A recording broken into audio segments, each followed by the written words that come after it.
welcome to another screencast on estimating products. That means when we're multiplying, can we use estimation to help keep us on track to make sure that our answer is reasonable? Our objective says I can estimate multi-digit products by rounding the factors to a basic fact and then using place value patterns. Okay, so we're kind of going to be combining skills that you've already done. Some exponents, some powers of 10, some rounding, some using basic facts, looking at the zeros, and it's all going to come together in this video. And in turn, it will help our regular multiplication become stronger because we can use estimation to see if we're correct. So let's start off with a little rounding review. When we're rounding numbers, we are looking at the place value spot that they want us to round them to. So here they want us to round this number, 48,625, to the nearest 10,000. Okay, I went ahead and labeled our vertical number line, vertical means up and down, to the nearest 10,000s. 48,000, here's my thousands, here's my 10,000 spot. 48,000 is in between 40,000 and 50,000. So those are numbers within the 10,000 place value positions.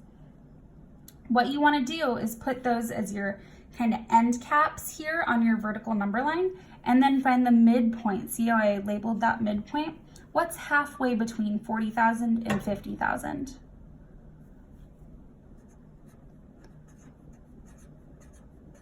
If you were thinking 45,000, you are on the right track.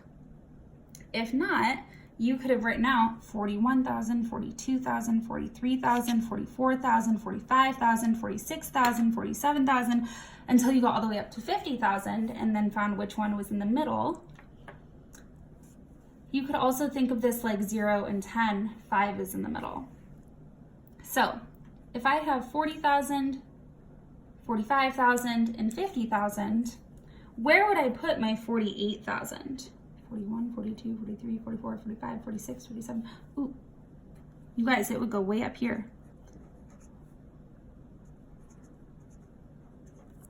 So when I'm rounding, I want to put it toward the option that's closer. This is much closer to 50,000 than it is to 40,000. So I would round 48,625 to 50,000.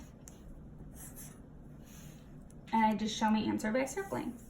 Let's take that same number, 48,625, and let's try rounding it to the nearest 1,000. And I set up the number lines for us. Remember, this is called a vertical number line because it goes up and down. And after we practice with the nearest 1,000, we'll come over here and use the nearest 100. So let's focus on just this one. The nearest 1,000, and here is our original number. I'll write it again right here. Here's my thousands place. So it will be either 48,000 or 49,000. See how I end the number in the thousands place and then everything after it is a 0? In between 48,000 and 49,000 would be 48,500. Okay. 48,625 would be, here's 500, above here.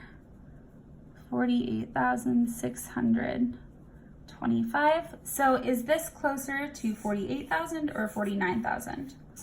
If you said it's closer to 49,000, you are correct.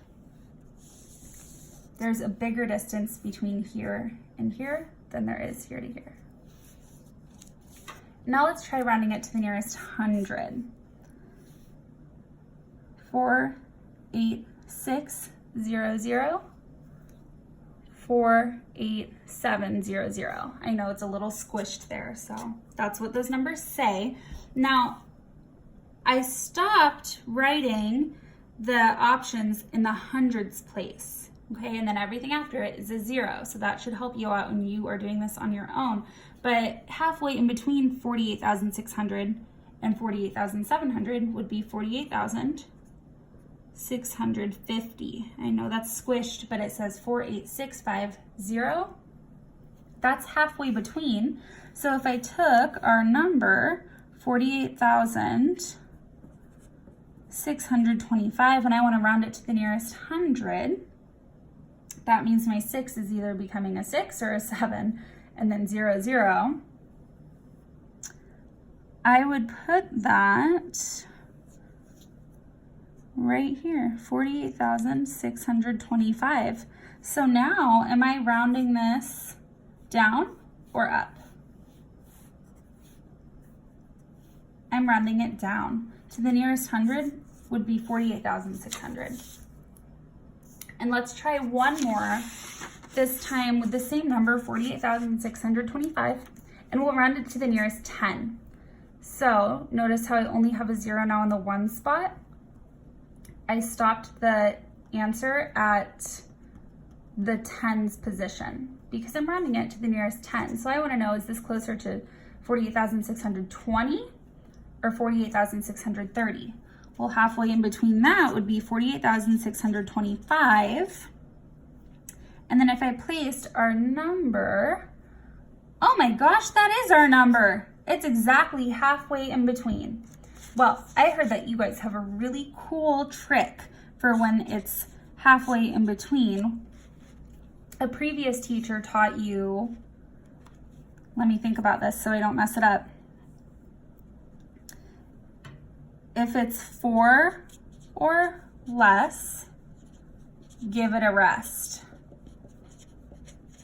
That means you would round down. If it's 5 or more, raise the score. And that means we would round up.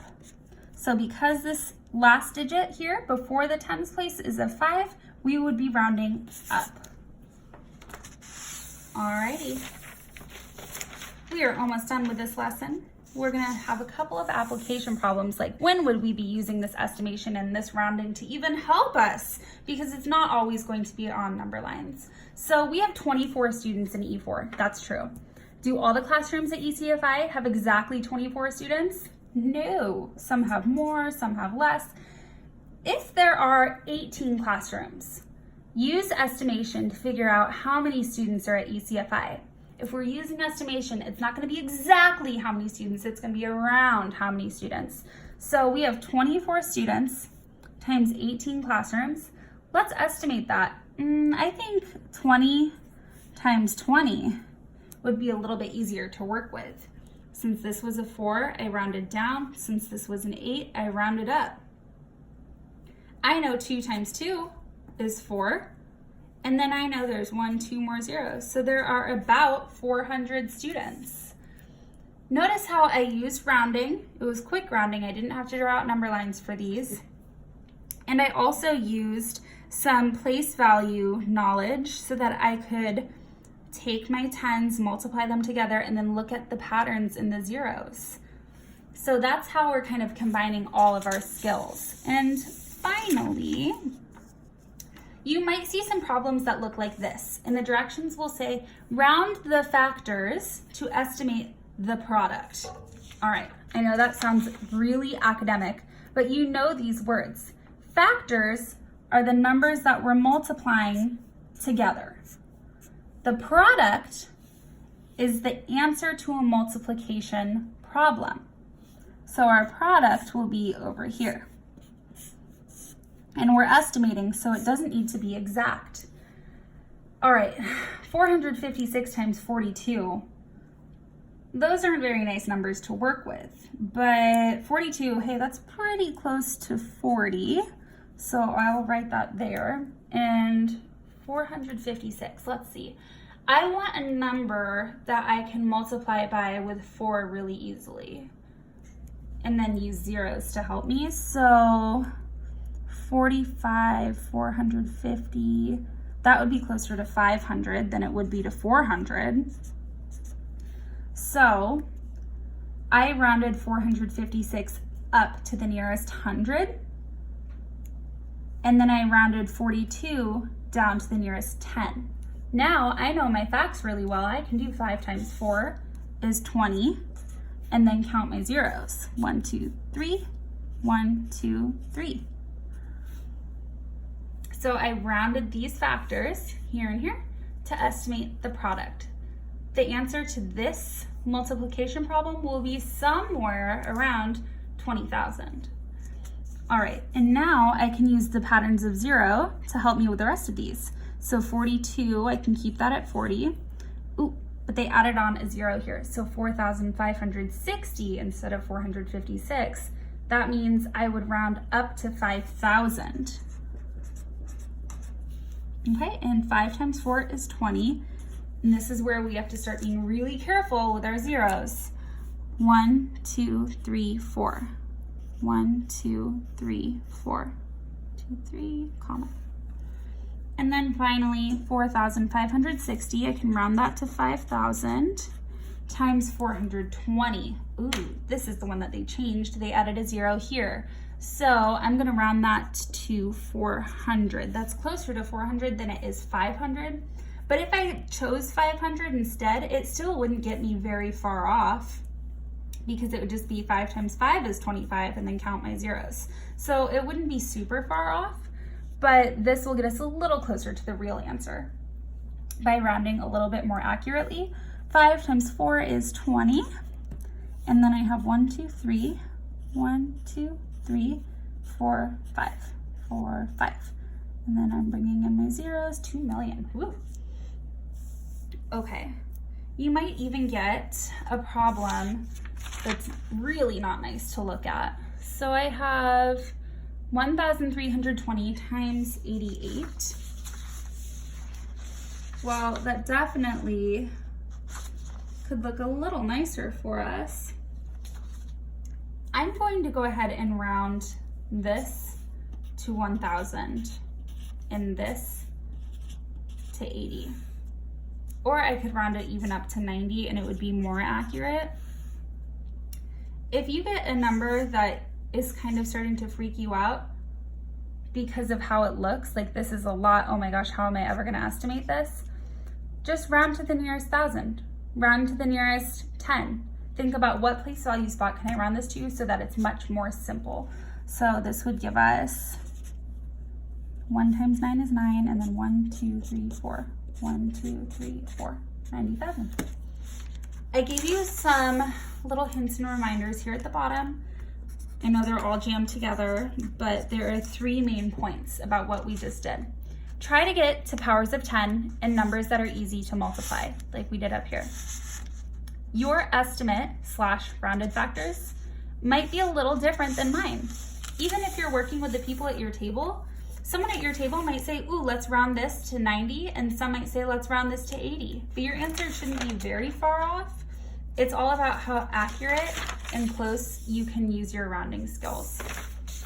And then finally, the whole point of this, the whole purpose of this lesson is so that we can know if our real answer is making sense or not. So estimation is a very powerful tool. It can help you figure out if you're getting the right answers. You just have to practice and find those patterns of 0 and use your rounding skills over and over again so that you can be super precise.